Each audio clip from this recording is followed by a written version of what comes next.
Stars எல்லாமே ரொம்ப தூரத்தில் இருக்கும். பட் எப்படி அதோட டிஸ்டன்ஸ்லாம் கேல்குலேட் பண்ணுறாங்க? வாங்க அதை பற்றி பார்க்கலாம். ஃபஸ்ட்டு உங்கள் ரைட் ஹேண்டை இது மாதிரி வச்சு உங்கள் லெஃப்ட் ஐயை க்ளோஸ் பண்ணுங்கள். அப்புறம் உங்கள் லெஃப்ட் ஐயை ஓப்பன் பண்ணிவிட்டு ரைட் ஐயை க்ளோஸ் பண்ணுங்கள். இப்போது உங்கள் விரல் ஸ்லைட்டாக ரைட் சைட் மூவ் ஆகியிருக்கும். அந்த மூவ் ஆன டிஸ்டன்ஸ் தான் நம்ம ரெண்டு கண்ணுக்குள்ளே இருக்க டிஸ்டன்சஸ்.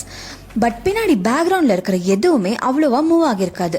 இந்த மாதிரி ஒரு சிம்பிள் ட்ரிக்கை வச்சு தான் ஸ்டார்ஸோட டிஸ்டன்ஸை எப்படி கண்டுபிடிக்கிறாங்கன்னு வீடியோவில் பார்க்கலாம். ரெண்டு பாயிண்ட்க்கும் இன் பிட்வீனில் இருக்க லெங்க்த்து தான் நம்ம டிஸ்டன்ஸ்னு சொல்லுவோம்.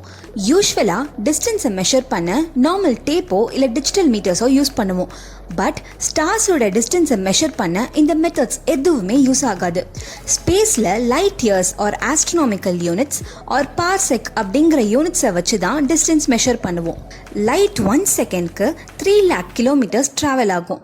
அதே ஸ்பீடில் 1 year ட்ராவல் பண்ண கவர் பண்ணுற டிஸ்டன்ஸ் தான் 1 light year டிஸ்டன்ஸ். ஆஸ்ட்ரோனாமிக்கல் யூனிட்னா எர்த்க்கும் சன்குள்ளே இருக்க டிஸ்டன்ஸ் அண்ட் 1 parsecனா 3.3 light year. சரி, இப்போது பேரலாக்ஸ் எஃபெக்ட் அப்படின்னா என்னென்னு பார்ப்போம் வாங்க. உங்கள் ரைட் ஹேண்டை இது மாதிரி வச்சு உங்கள் லெஃப்ட் ஐயை க்ளோஸ் பண்ணுங்கள். அப்புறம் உங்கள் லெஃப்ட் ஐயை ஓப்பன் பண்ணிவிட்டு ரைட் ஐயை க்ளோஸ் பண்ணுங்கள். இப்போ உங்கள் விரல் ஸ்லைட்டாக ரைட் சைடில் மூவ் ஆகியிருக்கும். அந்த மூவ் ஆன டிஸ்டன்ஸ் தான் நம்ம ரெண்டு கண்ணுக்குள்ளே இருக்க டிஸ்டன்சஸ். பட் பின்னாடி பேக்ரவுண்டில் இருக்க எதுவுமே அவ்வளோவா மூவ் ஆகியிருக்காது. இதுதான் பேரலாக்ஸ் எஃபெக்ட். எர்த் சன்னை ஒரு ஃபுல் ரவுண்ட் சுற்றி வர்றது தான் நம்ம 1 yearன்னு சொல்கிறோம். ஸ்டாரோட பொசிஷனை 6 months ஒன்ஸ் மெஷர் பண்ணுவாங்க.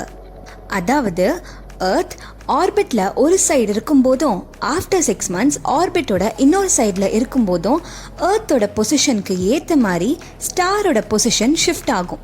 அந்த ஷிஃப்ட் ஆன டிஸ்டன்ஸும் பேரலாக்ஸ் ஆங்கிளும் சேம் வேல்யூவாக இருக்கும். இதை வச்சு நம்ம ஒரு ட்ரையாங்கிள் ஃபார்ம் பண்ணி சிம்பிளாக ட்ரிக்னாமெட்ரி ஃபார்முலா அப்ளை பண்ணால் ஸ்டாரோட டிஸ்டன்ஸ் என்னன்னு கண்டுபிடிச்சிடலாம்.